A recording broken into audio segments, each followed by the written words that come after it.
कक्षा अष्टम के प्रिय विद्यार्थियों, हिंदी की कक्षा में आपका स्वागत है। हम लोग भारत की खोज के अंतर्गत तलाश पाठ पढ़ रहे थे और हम लोगों ने तलाश के अंतर्गत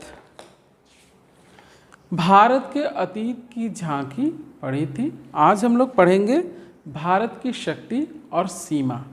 मैंने आप लोग को पिछले ही कक्षा में कहा था क्या कि आप लोग इसको पढ़ के रखिएगा ताकि मैं जब समझाऊं तो आप लोग को आसानी से सारी बातें समझ में आ जाए। तो चलिए हम लोग देखते हैं लेखक क्या कहना चाहते हैं इस बिंदु के माध्यम से।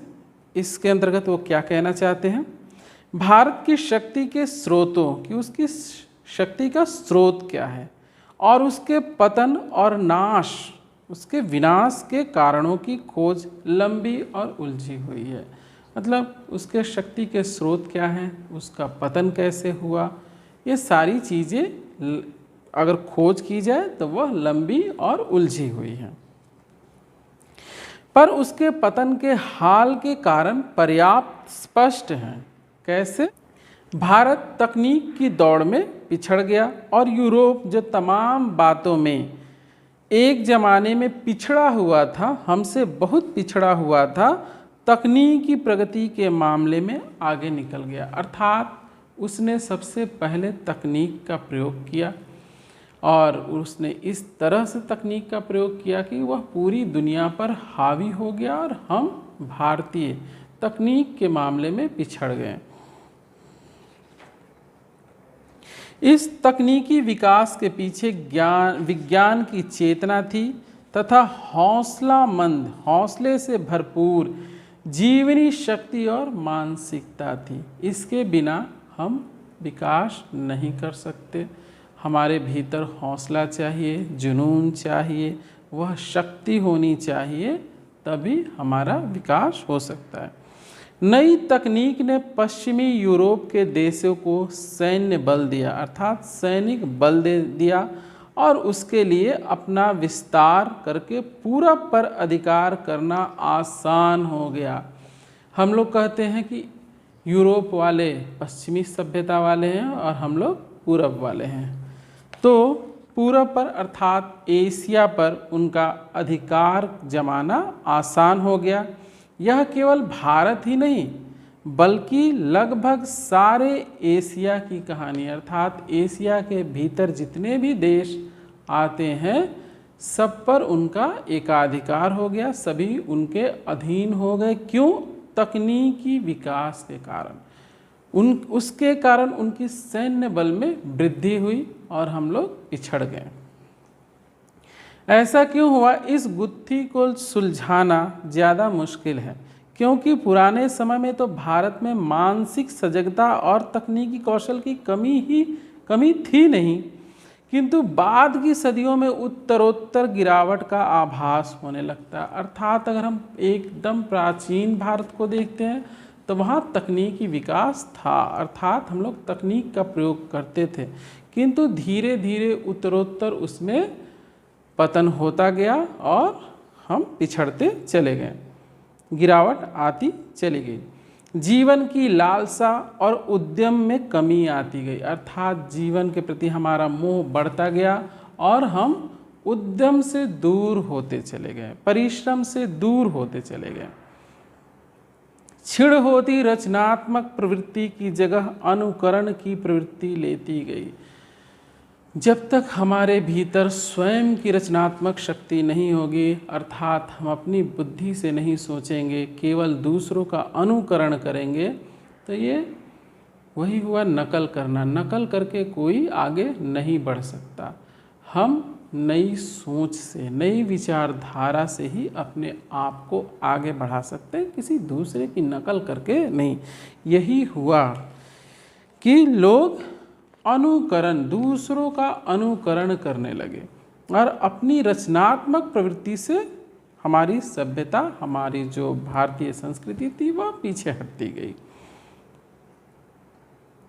जहाँ कामयाबी के साथ विद्रोही विचार पद्धति ने प्रकृति और ब्रह्मांड के रहस्यों को भेदने का प्रयास किया, वहाँ शब्दाडंबर से लैस भाष्यकार उसकी जगह लेता दिखाई देने लगता है। भव्य कला और मूर्ति निर्माण का स्थान जटिल पच्चीकारी वाली सावधानी से की गई नक्काशी लेती गई। प्रभावी किंतु सरल, सजीव और समृद्ध भाषा की जगह अत्यंत अलंकृत और जटिल साहित्य शैली ने ले ली। अर्थात आप देखिएगा कि कोई भी चीज़ अगर आपको साधारण भाषा में समझाया जाए तो हम आसानी से समझ जाते हैं, लेकिन अगर उसी को इतना दुरूह और बोझिल कर दिया जाए, अलंकारों से, छंदों से और भी कई तरह के व्याकरणिक नियमों से उसको बोझिल कर दिया जाए, तो वह हमारे लिए दुरूह हो जाती है। साहसिक कार्यों की लालसा और छलकती हुई जिंदगी, जिसके कारण सुदूर देशों में भारतीय संस्कृति का प्रसार संभव हो सका था, क्षीण हो चली। अर्थात पहले भारतीय बहुत ही साभी भी हैं, किंतु प्राचीन समय में बहुत साहसी थे, जिसके कारण वो दूर दूर के स्थानों की खोज करते थे, परंतु वो धीरे धीरे करके ख़त्म होती चली गई।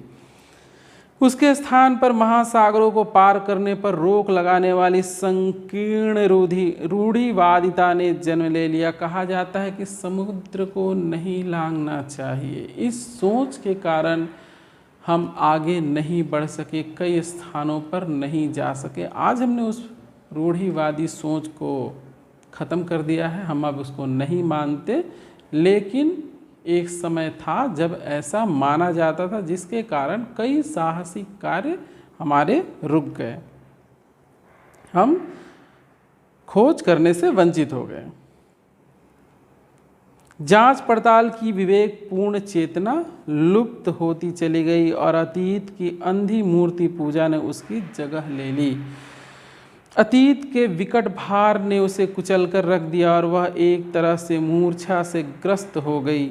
मानसिक जड़ता और शारीरिक थकावट की इस हालत में भारत का ह्रास होने लगा। अर्थात धीरे धीरे भारत की शक्ति क्षीण हुई, वह गतिहीन और जड़ हो गया, जबकि विश्व के दूसरे हिस्से प्रगति के पथ पर बढ़ते गए। अर्थात अपनी सोच के कारण, अपनी रूढ़िवादी विचारधारा के कारण भारत पिछड़ता गया और विश्व के देश तकनीकी प्रयोग के माध्यम से आगे बढ़ते गए। किंतु यह स्थिति का पूर्ण सही सर्वेक्षण नहीं है। यदि केवल जड़ता और गतिहीनता का एक रस और लंबा दौर रहा होता तो उसका नाता अतीत से पूरी तरह टूट जाता। एक युग का अंत और उसके भग्नावशेषों पर किसी नई चीज का निर्माण होता।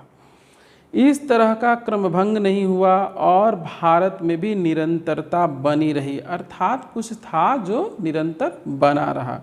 इसके अलावा समय समय पर पुनर्जागरण के दौर आते रहे। नए को समझने और उसे अनुकूल बनाकर कम से कम पुराने के उस अंश के साथ जिसको रक्षा करने लायक समझा गया उसका सामंजस्य करने के प्रयास साफ दिखाई पड़ते गए। अर्थात नए के साथ साथ हम लोगों ने पुराने का भी सामंजस्य स्थापित किया। नए को पूर्णतः अपनाए नहीं और पुराने को पूर्णतः छोड़ा नहीं, दोनों के बीच यह संस्कृति सामंजस्य स्थापित करती गई।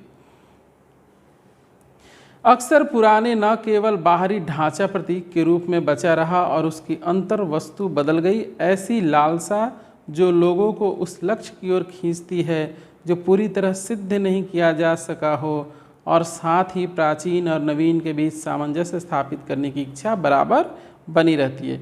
इसी लालसा ने उसे गति दी और उन्हें पुराने को बनाए रखने के साथ साथ नए विचारों को आत्मसात करने का सामर्थ्य दिया। अर्थात भारतीय सभ्यता ने, भारतीय संस्कृति ने पुराने को भी नहीं छोड़ा और नए को भी ग्रहण किया। इस तरीके से दोनों के बीच में सामंजस्य स्थापित किया, दोनों के बीच में अपनी तालमेल बैठाया और अपने आप को आगे बढ़ाया।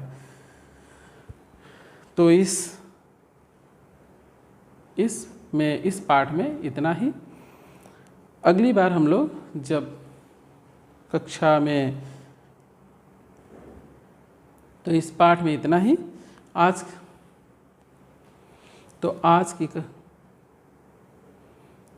की कक्षा में इतना ही। अगली कक्षा में हम लोग पढ़ेंगे भारत की तलाश। तो आप लोग इसको पढ़ के रखिएगा ताकि जब मैं पढ़ाऊँ तो आप लोगों को आसानी से समझ में आए। तो मिलते हैं अगली कक्षा में।